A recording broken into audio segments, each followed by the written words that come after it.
मेरे प्यारे दोस्तों, मैं हूं हारिस सुल्तान, एक पाकिस्तानी मुल्हिद। सही बुखारी की दरसो तदरीस का सिलसिला जारी है और आज हम सही बुखारी की चौथी किताब को डिस्कस करेंगे जिसका उन्वान है वजू, यानी सफाई के और वजू के तरीके इसमें बयान किए गए हैं।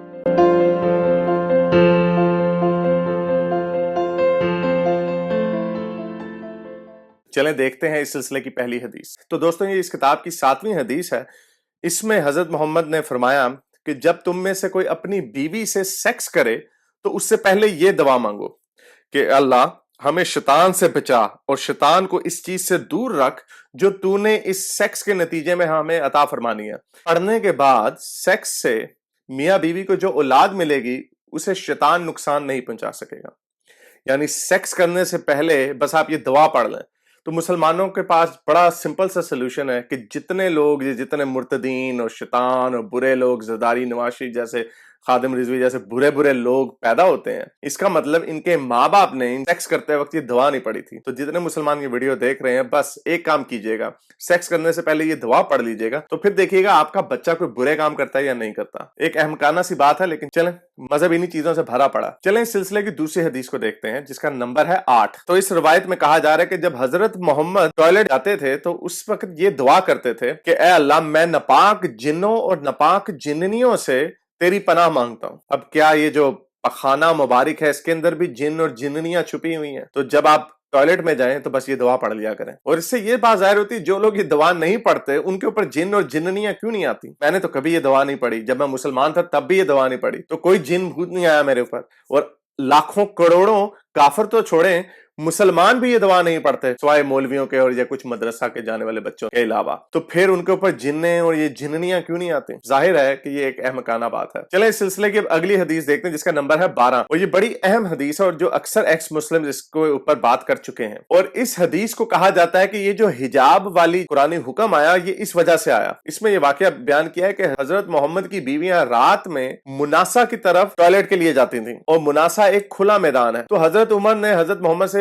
कहा कि अपनी बीवियों से पर्दा करवाएं, लेकिन हजरत मोहम्मद चूंकि एक फेमिनिस्ट आदमी थे, आजाद ख्याल आदमी थे, तो उन्होंने उस वक्त तक इस पर अमल नहीं किया। तो एक रोज रात को इशा के वक्त हजरत सौदा, जो हजरत मोहम्मद की दूसरी या तीसरी बीवी थी और बड़ा उनका लंबा चौड़ा कद था और वो अफ्रीकन नसाज स्याफाम औरत भी थी, तो वो टॉयलेट के लिए बाहर गई। तो हजरत उमर ने उन्हें आवाज दी और कहा कि हमने तुम्हें पहचान लिया है। और उनकी ख्वाहिश थी कि पर्दे का हुक्म नाजिल हो जाए। चनाचा इसके बाद अल्लाह ने इसका हुक्म दे दिया, तो गोया इसके बाद ये पर्दे वाली हो। लेकिन इससे जाहिर ये होता है कि किस तरह हजरत उमर हजरत मोहम्मद से ख्वाहिश का इजहार करते हैं। और अल्लाह मियां जिसने 14 अरब साल पहले कायनात बनाई, जिसका पहले से ही ये प्लान था कि एक दिन मैं इंसान बनाऊंगा, फिर उसके बाद मैं रसूल भेजूंगा, उनमें से सबसे फेवरेट रसूल हजरत मोहम्मद को भेजूंगा और उनके एक दोस्त होंगे हजरत उमर, वो कहेंगे कि यार ये पर्दे वाली आयत भेजो, तो फिर मैं भेजूंगा। अल्लाह मियां ने अपने तौर से खुद क्यों नहीं भेजी? अब इसका मुसलमान गोल मटोल से जवाब देंगे, हो सकता है अल्लाह मियां ने हजरत उमर को वसीला बनाया हो या बहाना बनाया हो ताकि ये आयत उतर जाए। गोल मटोल लॉजिक से तो आप किसी भी चीज को बना सकते हैं, लेकिन ये बड़ी अहमकाना सी बात है।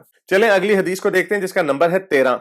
इसमें हजरत मोहम्मद ने अपनी बीवियों से फरमाया कि तुम टॉयलेट के लिए जा सकती हो, तुम्हें बाहर जाने की इजाजत है। हिशाम कहते हैं कि हाजे से मुराद पखाने के लिए बाहर जाना। तो हजरत मोहम्मद की बीवियों को सिर्फ टॉयलेट के लिए बाहर जाने की इजाजत है, वैसे नहीं।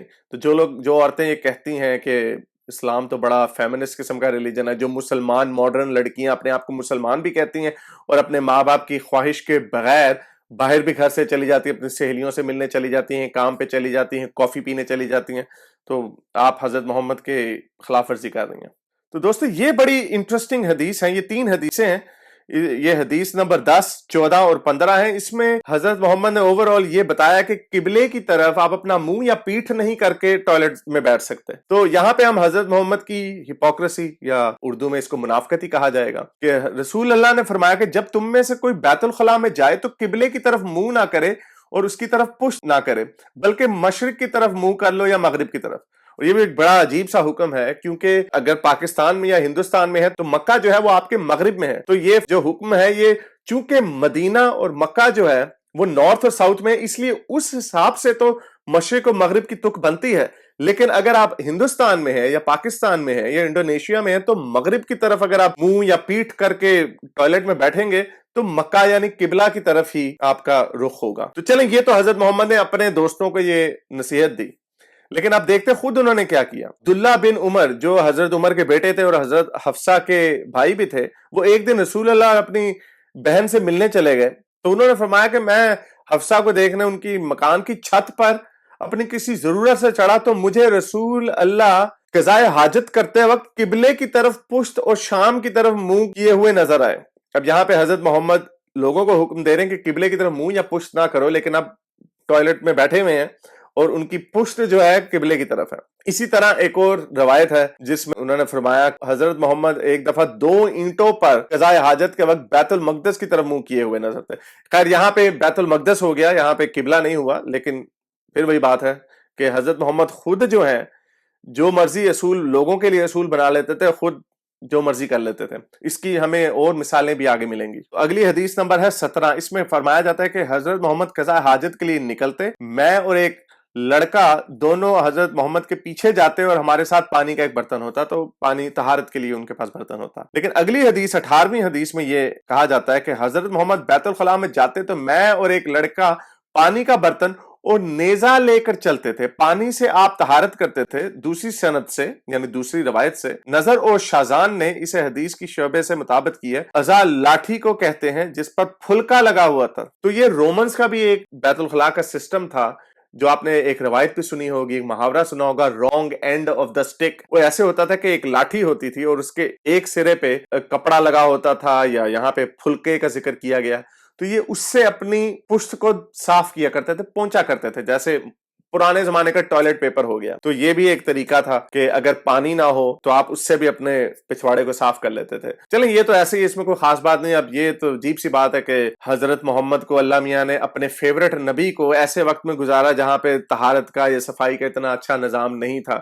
تو لیکن اس سے پوائنٹ یہ اٹھتا ہے کہ اگر فرض کریں پانی نہیں ہے اور پھلکے سے اپنی پشت کو صاف کیا ہے, تو اس وقت کی صفائی کا معیار کیا ہوگا. یا آپ ذرا سوچیں کہ جس کو ہم کہتے ہیں کہ بڑے پاک صاف لوگ تھے, لیکن اس سے ہمیں یہ ظاہر ہوتا ہے کہ اس وقت کی صفائی کا معیار اور تھا, آج کل کی صفائی کا معیار اور ہے. اس میں کوئی شک نہیں کہ آج کل ہم لوگ صفائی کے معیار میں اپنے پرانے زمانے کے سارے لوگوں سے زیادہ بہتر ہیں. اسی طرح کی ایک اور حدیث ہے, حدیث نمبر 21 ہے. اس میں یہ واقعہ بیان کیا گیا ہے کہ رسول اللہ ایک مرتبہ رفع حاجت کے لیے تشریف مبارک لے گئے, تو حضرت محمد کی عادت مبارک تھی کہ آپ حضرت محمد چلتے وقت ادھر ادھر نہیں دیکھا کرتے تھے. تو میں بھی حضرت محمد کے قریب پہنچ گیا. مجھے دیکھ کر حضرت محمد نے فرمایا کہ مجھے پتھر ڈھونڈ دو تاکہ میں اس سے پاکی حاصل کر لوں, یعنی اپنے پچھواڑے کو پتھر سے صاف کر لوں.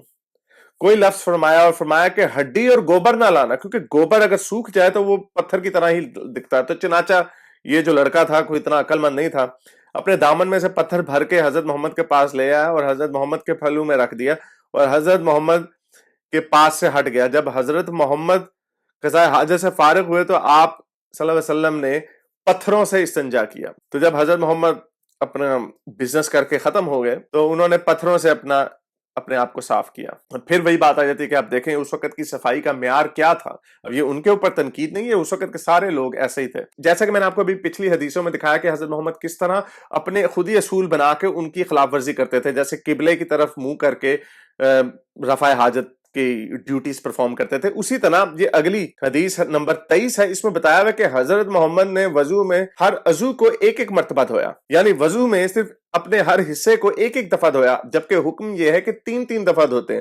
جیسے اگر آپ نے دیکھا ہوگا مسلمانوں کو وضو کرتے ہوئے تو اپنا 3 دفعہ اپنے منہ پر پانی مارتے ہیں, 3 دفعہ اپنے بازوؤں پہ پانی لگاتے ہیں, لیکن یہاں پہ حضرت محمد نے صرف ایک دفعہ کیا اور وضو ہو گیا ان کا.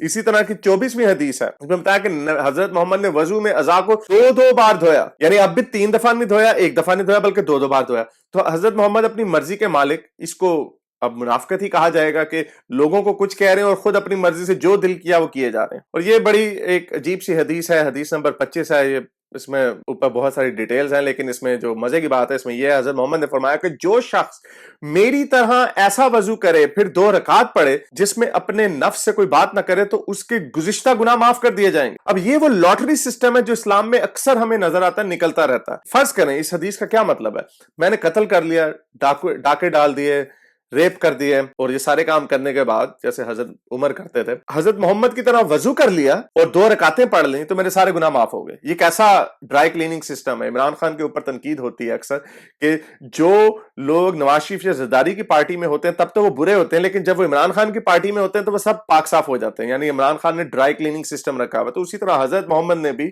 یہ وضو کا طریقہ جو ہے ایک ڈرائی کلیننگ سسٹم ہے کہ حضرت محمد کی طرح وضو کر لو تو آپ نے چور ڈاکو سارے گناہ جو ہیں وہ سب معاف ہو جائیں گے۔ عجیب لاٹری سسٹم ہے۔ چلیں اگلی حدیث کو دیکھتے ہیں، یہ حدیث نمبر 27 ہے۔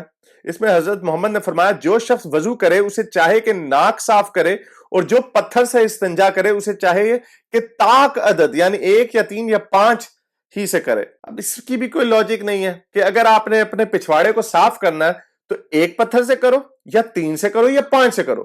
جیسے اگر آپ نے 1 سے صحیح طرح سے نہیں ہوا 2 سے کریں گے تو وہ صاف نہیں ہوگا، یا اگر 3 سے صحیح طرح سے نہیں ہوا 4 سے کر لیا تو صاف نہیں ہوگا۔ یہ عجیب عجیب سی باتیں، اور پتہ نہیں کس طرح یہ چورن آج بھی بک رہا ہے لوگوں میں۔ تو دوستو یہ اگلی حدیث نمبر 35 ہے، یہ جادو ٹونے والی حدیث ہے۔ اس میں بتایا جاتا ہے کہ حضرت محمد نماز عصر کا وقت ہو گیا تھا، پانی مل نہیں رہا تھا، تو کہیں سے ایک بندے نے وضو کے لیے ایک برتن میں چھوٹے سے برتن میں پانی لے آیا اور حضرت محمد نے اس کے اندر اپنی انگلی ڈال دی۔ حضرت انس فرماتے ہیں کہ میں نے دیکھا کہ آپ نے انگلیوں کے نیچے سے پانی چشمے کی طرح ابل رہا تھا، یہاں تک کہ قافلے کے آخری آدمی نے بھی وضو کر لیا۔ یعنی ایک چھوٹے سے برتن میں حضرت محمد نے انگلی ڈالی اور اس چھوٹے سے برتن میں اتنا پانی آ گیا کہ پورے قافلے کے لوگوں نے وضو کر لیا۔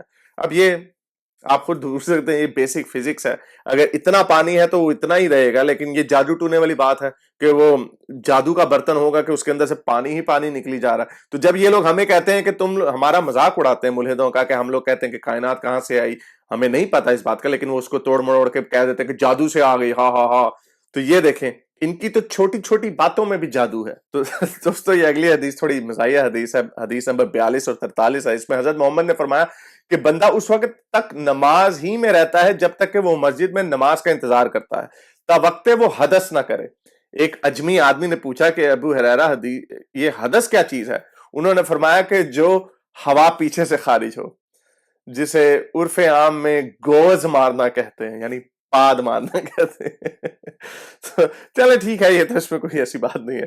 حضرت محمد نے فرمایا نمازی نماز سے اس وقت تک نہ پھرے جب تک ریاح کی آواز نہ سن لے یا اس کی بو نہ پالے۔ یعنی نمازی، ریاح سے مراد یہاں پہ پھر پاد ہے، یعنی نمازی اس وقت تک نماز سے نہ پھرے جب تک اسے پاد کی آواز نہ سنائی دے یا پاد کی سمیل نہ آ جائے۔ تو دوستو یہ اگلی حدیث تھوڑی سیکسی سی حدیث ہے، یہ حدیث نمبر 45 ہے۔ اس میں حضرت عثمان نے فرمایا کہ اگر کوئی شخص سیکس کرے اور اس کی منی نہ نکلے، یعنی وہ ایجیکولیٹ نہ کرے، تو فرمایا کہ وضو کرے جس طرح نماز کے لیے وضو کرتا ہے، لیکن صرف اپنے پرائیویٹ پارٹس کو دھو لے۔ آج کل آپ کو پتہ نہیں، جو لوگ شادی شدہ ہیں یا جو سیکشولی ایکٹیو ہیں انہیں پتہ ہے کہ جب وہ سیکس کرتے ہیں چاہے وہ ایجیکولیشن نہ بھی ہو تو آپ چاہیں گے کہ آپ پورا شاور لیں۔ پھر میں وہی بات کہہ رہا ہوں کہ ٹھیک ہے اس وقت پانی کم ہوتا تھا اس لیے اس طرح کے اصول تھے، لیکن آج کل کے جاہل مولوی ابھی بھی یہی والے اصول اپناتے ہیں جب ہمیں پتا ہے کہ آپ غسل کر سکتے ہیں۔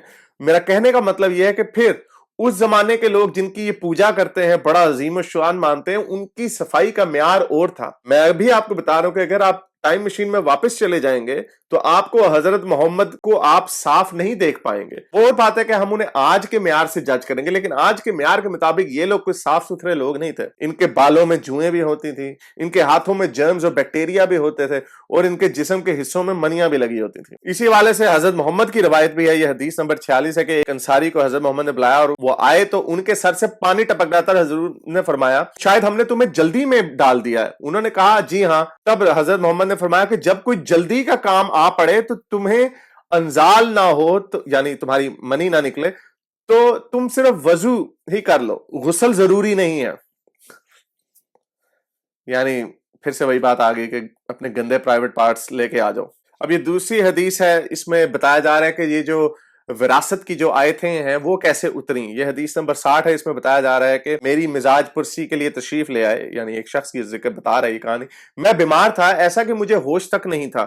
حضرت محمد نے وضو کیا اور اپنے وضو کا پانی مجھ پر چھڑکا تو مجھے ہوش آ گیا۔ یہ بھی عجیب سی ایکسرسائز ہے، یہ وضو کیا، اپنے ہاتھ پیر دھویا، وہی پانی چھڑاکا مارا تو اسے ہوش آ گیا۔ میں نے عرض کیا یا رسول اللہ مگر میں مر گیا ہوں تو میرا وارث کون ہوگا؟ میرا تو صرف ایک کلالہ وارث ہے۔ اس پر آیت میراث نازل ہوئی۔ یعنی پھر وہی بات آ گئی کہ یہ ایک واقعہ ہوا ہے، حضرت محمد نے سوچا ہوگا کہ ہاں یار اس کے بارے میں بھی کوئی اللہ سے حکم آنا چاہیے، تو جیسا کہ ہمارا کہنا ہے کہ حضرت محمد یہ قرآنی آیتیں حضرت محمد خود بناتے تھے، تو یہ اس کے پیچھے یہ وجہ، حالانکہ اللہ کو پتا ہونا چاہیے تھا، اللہ کو پتا ہونا چاہیے تھا کہ یہ وراثت کے مسائل بھی ہیں، غسل کے مسائل بھی ہیں، یہ چیزیں اللہ کو خود بخود یہ کتاب اتارنی چاہیے تھی، لیکن نہیں۔ اور یہی وجہ ہے کہ 23 سال میں جو وحیاں اترتی رہی ہیں وہ یہی ہے کہ جوں آپ کا وقت گزر رہا ہے آپ اپنے دماغ سے اختراعیں بنا کے چیزیں آیتیں بنائی جا رہے ہیں۔ جیسا کہ ابھی پچھلی حدیث بتائی وہ جادو کا برتن، اسی طرح سے ایک اور حدیث نمبر 61 ہے، یعنی 61۔ ایک مرتبہ نماز کا وقت آ گیا تو جس شخص کا مکان قریب تھا وہ وضو کرنے اپنے گھر چلا گیا، کچھ لوگ جن کے مکان دور تھے وہ رہ گئے، تو حضرت محمد کے پاس پتھر کا ایک لگن لایا گیا جس میں کچھ پانی تھا، اور وہ اتنا چھوٹا تھا کہ آپ اس میں اپنی ہتھیلی بھی نہیں پھیلا سکتے تھے، مگر سب نے اس برتن کے پانی سے وضو کیا۔ ہم نے حضرت انس سے پوچھا کہ تم کتنے نفر تھے؟ کہا 80 سے کچھ زیادہ لوگ، یعنی 80 لوگ تھے۔ اس چھوٹے سے برتن سے انہوں نے اتنا پانی نکالا کہ 80 لوگوں نے وضو کر لیا۔ پھر وہی جادو والا برتن، یہ باتیں ایسی لگتی ہیں کہ یہ جان بوجھ کے بعد میں گھڑی گئی ہیں، اور یہ صحیح حدیث ہے۔ اس سے ظاہر ہوتا ہے کہ جب آپ نے کوئی چیز ماننی ہے تو کوئی بھی بات مان سکتے ہیں۔ اگر حضرت محمد ان کو یہ کہہ دیتے کہ میں سورج کے اوپر سے چہل قدمی کر کے آیا ہوں تو یہ بھی انہوں نے مان لینا تھا۔ تو جیسا کہ میں نے آپ کو بھی پچھلی حدیثیں دکھائیں جس میں حضرت محمد قبلے کی طرف بیٹھ کے اپنی رفع حاجت بھی پوری کر رہے ہیں، کبھی کبھی اپنی مرضی سے وضو کے خود ہی نئے اصول بنا رہے ہیں، کبھی 1 دفعہ دھو رہے ہیں، 2 دفعہ دھو رہے ہیں، جبکہ 3 کا حکم ہے۔ اسی طرح یہ اگلی حدیث بھی ہے 74 اور 75، اور اسی طرح یہ ایک اور طریقہ ہے منافقت کا جس میں ایک دفعہ حضرت محمد بکری کے شانے سے کاٹ کاٹ کر کھا رہے تھے، یعنی کھانا کھا رہے تھے۔ پھر حضرت محمد نماز کے لیے بلائے گئے تو حضرت محمد نے چھری ڈال دی اور نماز پڑھی، نیا وضو نہیں کیا، یعنی کھانے کے بعد نیا وضو نہیں کیا۔ اور یہی وجہ ہے کہ کچھ مسلمان سمجھتے ہیں کہ صرف کھانے کے بعد اگر آپ نے نماز پڑھنی ہو تو صرف کلی کر لیں، لیکن یہاں پہ حضرت محمد نے وہ بھی نہیں کی۔ اسی حوالے سے دوسری روایت، فتح خیبر والے سال حضرت محمد کے ساتھ صحابہ کی طرف جو خیبر کے قریب ایک جگہ ہے پہنچے، حضرت محمد نے عصر کی نماز پڑھی، پھر ناشتہ منگوایا تو سوائے ستو کے اور کچھ نہیں لایا گیا۔ پھر حضرت محمد نے حکم دیا تو وہ بھگو دیے گئے، پھر حضرت محمد نے کھایا اور ہم نے بھی کھایا، پھر مغرب کی نماز کے لیے کھڑے ہو گئے، آپ حضرت محمد نے صرف کلی کی اور ہم نے بھی، پھر آپ صلی اللہ علیہ وسلم نے نماز پڑھی اور نیا وضو نہیں کیا۔ اب دیکھیں یہاں پہ اس وقت کلی کر لی اور پچھلی دفعہ کچھ بھی نہیں کیا۔ تو یہ حضرت محمد اپنی مرضی کے مالک، جو مرضی کرنا چاہے کر لیتے تھے، کبھی بھول جاتے تھے۔ تو اللہ کے جو احکامات، سو کالڈ احکامات ہیں، یہ انہیں خود بھی یاد نہیں رہتے تھے۔ لیکن آج کل لوگ اگر کھانا کھا لیں تو دوبارہ وضو نہیں کرتے، صرف کلی کر لیتے ہیں۔ اس کی وجہ یہ حدیث نمبر 75 ہے۔ بندہ سوال پوچھے کہ حدیث نمبر 74 پہ عمل کیوں نہیں کر رہا کہ کلی بھی نہ کرے؟ تو یہ اگلی حدیث بڑی انٹرسٹنگ ہے، یہ حدیث نمبر 78 ہے۔ اس میں حضرت محمد فرما رہے ہیں کہ جب تم میں سے کوئی شخص نماز پڑھنے لگے اور وہ اونگ رہا ہو تو وہ کچھ نہیں جانے گا کہ وہ خدا سے مغفرت طلب کر رہا ہے یا اپنے نفس کے لیے بددعا مانگ رہا ہے۔ یعنی نماز سے بندہ نفس کے لیے بددعا بھی مانگ سکتا ہے، یہ بھی عجیب سی بات ہے۔ تو انہوں نے حکم دیا کہ جب تمہیں نیند آ رہی ہو، اونگ رہے ہو، تو نماز پڑھنے کی ضرورت نہیں ہے۔ تو اس لیے بہت سارے لوگ بےچارے عشاء کی نماز کے وقت کے لیے بیٹھے ہوتے ہیں، انہیں نیندیں آ رہی ہوتی ہیں، اونگ رہے ہوتے ہیں، لیکن وہ پھر بھی نماز پڑھ لیتے ہیں۔ تو اس حدیث کے مطابق وہ نماز نہیں پڑھنی چاہیے انہیں۔ یہ پہلی حدیث آپ کے لیے کلیئر نہیں، تو اگلی حدیث دیکھ لیں۔ اس میں حضرت محمد نے فرمایا کہ جب تم نماز میں اونگنے لگو تو سو جانا چاہیے، پھر اس وقت نماز پڑھے جب جان لے کے وہ کیا پڑھ رہا ہے۔ یعنی وہی بات آ گئی کہ اگر آپ کو نیند آ رہی ہے، اونگ رہے ہیں، تو پھر آپ نماز نہ پڑھیں، کیونکہ آپ کو نہیں پتا آپ اپنی مغفرت کے لیے نماز پڑھ رہے ہیں یا اپنے لیے کوئی بددعا مانگ رہے ہیں۔ یہ بھی عجیب سا سسٹم ہے، یعنی آپ اپنے لیے بددعا بھی مانگ سکتے ہیں نماز پڑھتے ہوئے۔ اچھا، یہ پھر ایک جادو ٹونے والی ایک حدیث آ گئی، حدیث نمبر 82 ہے۔ یہ تھوڑی لمبی حدیث ہے، اس کا واقعہ آپ کو سنا دینا۔ ایک دفعہ مدینے یا مکے کے ایک باغ میں تشریف لے گئے حضرت محمد، وہاں آپ نے 2 شخصوں کی آواز سنی جنہیں ان کی قبروں میں عذاب دیا جا رہا تھا۔ حضرت محمد نے فرمایا کہ ان پر عذاب ہو رہا ہے کسی بہت بڑا گناہ کی وجہ سے نہیں۔ حضرت محمد نے فرمایا بات یہ ہے کہ ایک شخص ان میں سے پیشاب کے چھینٹوں سے بچنے کا اہتمام نہیں کرتا تھا اور دوسرا شخص چغل خوری کرتا تھا۔ پھر حضرت محمد نے کھجور کی ایک ڈالی منگوائی اور اس کو توڑ کر 2 ٹکڑے کیے اور ان میں سے ایک ایک ٹکڑا ہر ایک کی قبر پر رکھ دیا۔ لوگوں نے حضرت محمد سے پوچھا کہ یا رسول اللہ، یہ آپ نے کیوں کیا؟ آپ نے فرمایا اس لیے کہ جب تک یہ ڈالیاں خشک ہوں شاید اس وقت تک ان پر عذاب کم ہو جائے۔ عجیب جادو ٹونے، ہیری پوٹر کی کہانیاں چل رہی ہیں۔ اب اس میں بھی ہمیں، آپ جتنی مرضی قبروں میں سے گزر جائیں، جتنے مرضی قبرستانوں سے گزر جائیں، آپ کو اندر سے چیخیں نہیں سنائی دیں گی۔ خیر، حضرت محمد تھے، انہوں نے کہا کہ وہ نبی ہیں، ان کو اسپیشل پاورز ہیں، सुपरमैन वाली पावर्स है, उन्होंने सुन ली वो चीखें और बैठे बैठे उन्होंने कह दिया एक बंदा पेशाब के छींटों से नहीं बचता था, दूसरा चुगलखोरियां करता था। तो वो सारे मुसलमान जो खड़े होकर पेशाब करते हैं ना, वो काम ना करो। अब ये भी एक मैंने बचपन में एक बात सुनी थी कि बच्चे का पेशाब जो है ना वो नापाक नहीं होता। तो ये बुखारी की हदीस है, हदीस नंबर 90 है इस किताब की। इसमें हजरत मोहम्मद की खिदमत इकदास में अपना छोटा बच्चा लेकर आ गई एक औरत जो खाना नहीं खाता था। हजरत मोहम्मद ने उसे अपनी गोद में बिठा लिया। उस बच्चे ने हजरत मोहम्मद के कपड़े पर पेशाब कर दिया। हजरत मोहम्मद ने पानी मंगाकर कपड़े पर छिड़क दिया और उसे नहीं धोया। अब ये भी हजरत मोहम्मद कह रहे होंगे यार क्या उठूं मैं, क्या कपड़े बदलूं धोऊं, इनको पानी इतनी वाफर मकदार में नहीं होता था। उन्होंने बैठे बैठाए कह दिया बच्चे का जो पेशाब है वो नापाक नहीं होता। हालांकि इसमें कोई साइंसी तौर में इस पर कोई सच्चाई नहीं है। जो बच्चे के पेशाब में है वही बड़े के पेशाब में भी है। ये भी बड़ी अजीब सी बात है। अभी मैंने आपको बता रहा कि खड़े होकर पेशाब नहीं करना। तो अगली हदीस देखें, हदीस नंबर 91। इसमें हजरत मोहम्मद किसी कौम की कोड़ी पर तशरीफ ले गए। हजरत मोहम्मद वहां खड़े होकर उन्होंने पेशाब किया, फिर पानी मंगाया और उससे उन्होंने पानी से वजू किया।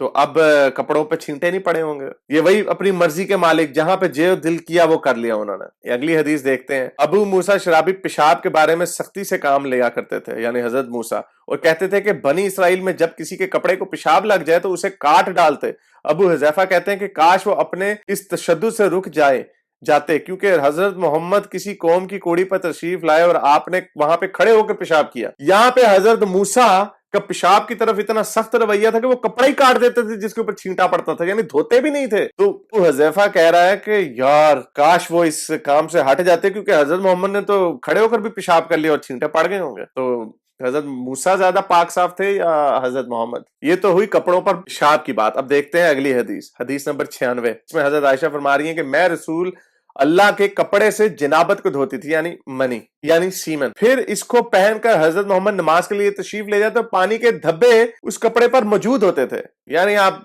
नमाज पे जा रहे हैं और मनी के धब्बे लगे हुए हैं उसके ऊपर, पानी के, चलो जो भी है वो मनी, उस तरह डिटर्जेंट ना हो, सर्फ एक्सेल ना हो, फिर वो साफ तो नहीं होता। इसी हवाले से मनी के धब्बों से एक और हदीस है, हदीस नंबर 98 है। हजरत आयशा ने फरमाया कि मैं रसूल अल्लाह के कपड़े से मनी को धो डालती थी, फिर हजरत मोहम्मद नमाज के लिए बाहर निकलते और धोने का निशान यानी पानी के धब्बे कपड़े पे होते थे। ये सबको पता है कि अगर साफ पानी हो तो उसका धब्बा नहीं रहता, उसके अंदर कोई मिलावट हो, यानी इस केस में मनी हो, यानी सही तरीके से वो साफ नहीं हो तो तभी धब्बा रह जाएगा। यही वाकया हदीस नंबर 99 में भी लिखा है। वो फरमाती है कि हजरत मोहम्मद के कपड़े से मनी को धो डालती थी, फिर वो फरमाती है कि फिर कभी मैं एक धब्बा ये कई धब्बे देखती थी। अब पता नहीं हजरत मोहम्मद और बीवियों के पास भी जाते थे, वो नहीं धोती थी सही, तो इसलिए शायद ज्यादा धब्बे लगे होते थे। अच्छा, तो ये है वो बड़ी मजे की हदीस, और ये इसी चैप्टर के अंदर है। जो मुसलमान हिंदुओं को कहते हैं कि तुम गौ मूत्री हो, तो हिंदुओं को कहना चाहिए, इनको कहें, मुसलमानों को कहें कि तुम ऊंट मूत्री हो। ये हदीस नंबर 100 है, सही हदीस है। इसके ऊपर काफी बहस हो गई है, एक्स मुस्लिमों ने ये हदीस काफी दफा बता दी है, लेकिन फिर आपको बता देते हैं, इसका लुबे लुबाब बता देते हैं। इसमें कुछ लोग मदीना आए, उनको और बीमार हो गए। हजरत मोहम्मद ने उन्हें लका में जाने का हुक्म दिया और फरमाया कि वहां ऊंटों का दूध और पेशाब पियो, ऊंट का पेशाब पियो, क्यों बीमार हो गए। चुनाचा वो लकाक में चले गए। जब अच्छे हो गए तो हजरत मोहम्मद के चरवाहे को कत्ल करके वो जानवरों को हाँक कर ले गए, यानी चोरी कर ली उन्होंने। तो हजरत मोहम्मद को खबर हुई तो आपने उनके पीछे आदमी दौड़ा दिए, दिन चढ़े और हजरत मोहम्मद की खिदमत में पकड़ कर लाए गए। आपके हुक्म के मुताबिक उनके हाथ पांव काट दिए गए और आंखों में गर्म सुलाखें फेर दी गई और मदीने की पथरीली जमीन में डाल दिए गए। प्यास की शिद्दत से वो पानी मांगते रहे मगर उन्हें पानी नहीं दिया गया। अबू किबला ने कहा कि इन लोगों ने चोरी की और चरवाहों को कत्ल किया और ईमान से फिर गए और अल्लाह और उसके रसूल की जंग की। अब ये ऊंट के पेशाब वाली पे तो हम बड़ा कर देते हैं, लेकिन अगला वाकया देखिए कितना सख्त है। टॉर्चर किया गया। हजरत मोहम्मद ने उनकी आंखों में गर्म सुलाखें डलवाई, हाथ पैर काटे, नंगी जमीन पे उनको लटाया, तड़पाया, काफी दिन तक तड़पाया और फिर उनसे कहा, और वो पानी मांगते रहे, यानी इससे जाहिर होता है कि वो तड़पते रहे काफी अरसा। फिर ये हमें किस्सा सुनाते हैं कि हजरत मोहम्मद ताइफ गए, लोगों ने कंकरियां मारी, फिर भी वो खड़े रहे। तो ये उस जमाने के लोगों के रवैयों की अक्कासी करता है कि कितने जालिम लोग थे। आज आप नहीं देख सकेंगे किसी इंसान का हाथ कटते हुए। अगर कुछ मुल्कों में जहां पे शरिया है हाथ कट भी जाए, फिर भी आप ये नहीं देख सकेंगे कि उस चोर ने अगर चोरी की है तो आप उसको, या कत्ल किया है तो आप उसको टॉर्चर करें। फिर ये लोग किस बात से, किस मुंह से शिकवा करते हैं कि अमेरिका ने ग्वांतानामो बे में इनके इन दहशतगर्दों को, जो दहशतगर्दी करते हैं, लोगों के कत्ल करते हैं, लोगों के सरों से फुटबॉल खेलते हैं, उनको ग्वांतानामो बे में नरम नरम बिस्तरों पर कैद किया हुआ है। अमेरिका अगर इस तरह के काम करे, हाथ पैर काटे और सहरा की मट्टी के ऊपर इनको घसीटे तो पूरी दुनिया में कितना शोर मच जाए। चले अगली हदीस भी बड़ी मजे की हदीस है। आपने वो हदीस तो सुनी होगी जिसमें वो कहा जाता है मक्खी गिर गई तो पूरी मक्खी गिर गई तो ठीक है, लेकिन उसी हिसाब से एक और हदीस है, हदीस नंबर 102। इसमें हजरत मोहम्मद से चूहे के बारे में पूछा गया जो घी में गिर गया। फरमाया इसको निकाल दो और इसके आसपास के घी को निकाल फेंको और अपना बाकी घी इस्तेमाल कर लो। मक्खी तो मक्खी, चूहा घी में गिर गया है तो बस इर्द गिर्द का वो जो घी जो उसके लगा है वो निकाल लो और बाकी फेंक दो। अब लोग इसमें भी साइंस लगाएंगे कि हाँ वो जो हिस्सा लगा है चूहे के फर में से भी तो कोई बैक्टीरिया बाकी के हिस्से में गिर सकता है, जर्म्स और बैक्टीरिया जो आपको नजर ना आ रहे हो, लेकिन क्योंकि जाहिर बात है ये बेचारे अरब के लोग थे, सहरा के लोग थे, इन्हें क्या पता था जर्म्स और बैक्टीरिया क्या होते हैं। अगली हदीस नंबर 106 है। इसमें फरमाया कि तुम में से कोई ठहरे हुए पानी में जो जारी ना हो पेशाब ना करे फिर इसमें गुस्ल करने लगे। इस हदीस की मुझे कोई खास समझ नहीं आई कि खड़े पानी में पेशाब ना करो वो ठीक है, लेकिन फिर उसमें गुस्ल भी करने लगे। अब गुस्ल अगर आप कर रहे हैं तो आपकी जो जिस्म पे जो गंदगी लगी है वो भी तो उस खड़े पानी में जा रही है। ये अजीब सी फजूल सी मंतकें हैं, बड़ी अहमकाना हदीस है ये। चले अब इस चैप्टर की आखिरी हदीस को देखते हैं। हदीस नंबर 107 है, थोड़ी लंबी हदीस है। आपने सारों ने वो कूड़ा फेंकने वाली औरत की कहानी तो सुनी होगी जो बिल्कुल झूठी है, वो आपको किसी हदीस में कहीं पे मुस्तनद रवायत में नहीं मिलती, वो झूठी हदीस है। तो अब देखते हैं कि सच्ची हदीस क्या है। तो एक दफा का जिक्र है कि हजरत मोहम्मद नमाज पढ़ रहे थे तो अबू जहल और उसके साथी भी वहीं बैठे हुए थे। तो उनमें से एक ने दूसरे से कहा कि तुम में से कोई शख्स जो कबीले की ऊंटनी ज़िबा हुई है उसकी ओजड़ी उठाकर ले आए और जब हजरत मोहम्मद सजदे में जाएं तो उनकी पीठ पर रख दे।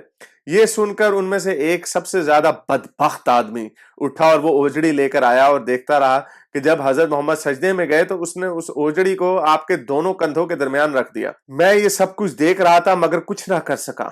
ये उस्मान बता रहा, बुज़दिल था, काश उस वक्त मुझे रोकने की ताकत होती, लेकिन वो बुज़दिल था, उसने नहीं किया। अब्दुल्ला कहते हैं कि वो हंसने लगे और हंसी के मारे लोट पोट होने लगे और हजरत मोहम्मद सजदे में थे, जो कि ये गलत हरकत है, गंदी हरकत है अबू जहल ने की। हंसने लगे और हंसी के मारे लोट पोट होने लगे और हजरत मोहम्मद सजदे में थे, बोझ की वजह से अपना सर नहीं उठा सकते थे। अल्लाह ताला ने ताकत नहीं दी उन्हें, सुपरमैन पावर इस दफा। यहां तक कि हजरत फातिमा आई और वो अपने बोझ आपकी पीठ से उतार कर उन्होंने फेंक दिया। तब हजरत मोहम्मद ने सर उठाया, फिर 3 बार फरमाया या अल्लाह तू कुरैश को पकड़ ले, यानी बदवा दी। ये बात उन काफरों पर बहुत भारी हुई कि हजरत मोहम्मद ने उन्हें बदवा दी। अब्दुल्ला कहते हैं कि वो समझे थे कि इस शहर मक्का में जो दुआ की जाए वो जरूर कबूल होती है। फिर आपने उनमें से हर एक का जुदा जुदा नाम लिया, ए अल्लाह इन जालिमों को जरूर हलाक कर दे। अबू जहल, वलीद बिन उतबा वगैरह वगैरह, इन सारों को बारी बारी उन्होंने बदवा दी।